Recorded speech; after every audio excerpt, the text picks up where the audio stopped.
हमारा जो विषय है दलितों के लिए कल्याण कार्य से संबंधित हम विषय पर डिस्कस करेंगे।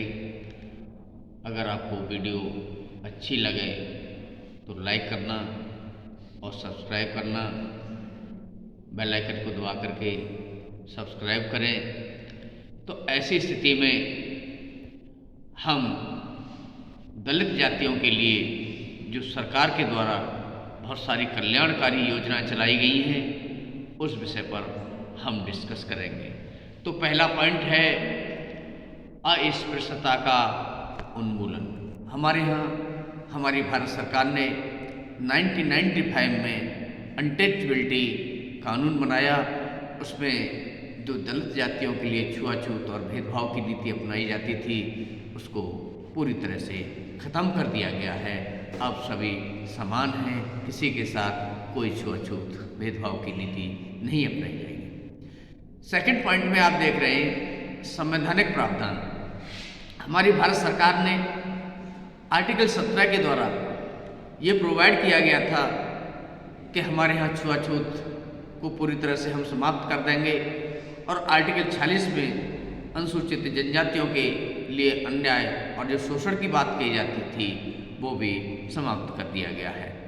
आर्टिकल 25 में आप देख रहे हैं जहां हमारे जो दलित जाति के हिंदू थे उन पर मंदिरों में जाने के लिए पूरी तरह से प्रतिबंध लगा हुआ था, धार्मिक स्थलों पर जाने के लिए प्रतिबंध लगा हुआ था, उसे भी हमने पूरी तरह से ख़त्म कर दिया।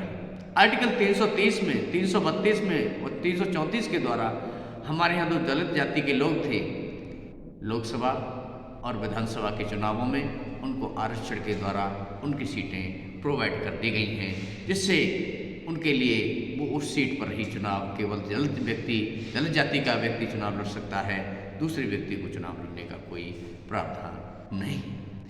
तीसरे पॉइंट में आप देख रहे हैं विधायिका और सरकारी नौकरियों में आरक्षण। आर्टिकल 335 में हमारे यहाँ जो सिविल सेवा की नौकरी हैं उनमें दलित जातियों के लिए रिजर्वेशन कर दिया गया है, जिससे उनको आसानी से नौकरी उपलब्ध हो जाएगी, उनके लिए कोई प्रॉब्लम क्रिएट नहीं होगी।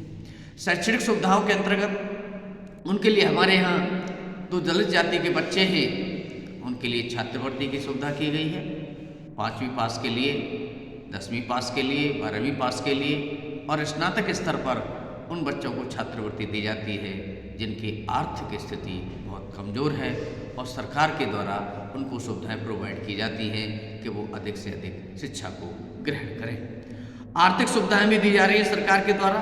आप देख रहे हैं हमारे यहाँ दलित जातियों के लिए जिनके पास मकान नहीं है रहने के लिए, जिनके पास भूमि नहीं है, उनको सरकार के द्वारा भूमि प्रोवाइड की जा रही है, आवास की व्यवस्था की जा रही है, जिससे वो लोग वहाँ रह करके अपना काम चला सकें। अगला पॉइंट है स्वास्थ्य तथा आवास की सुविधाएं।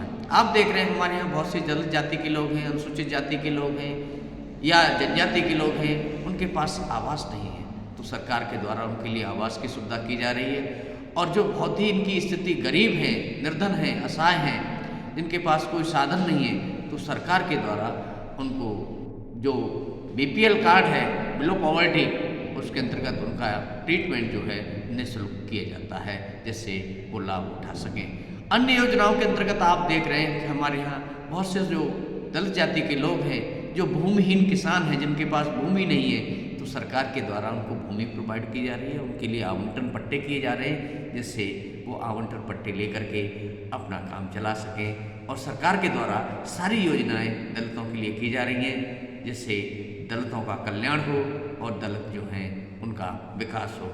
Thank you.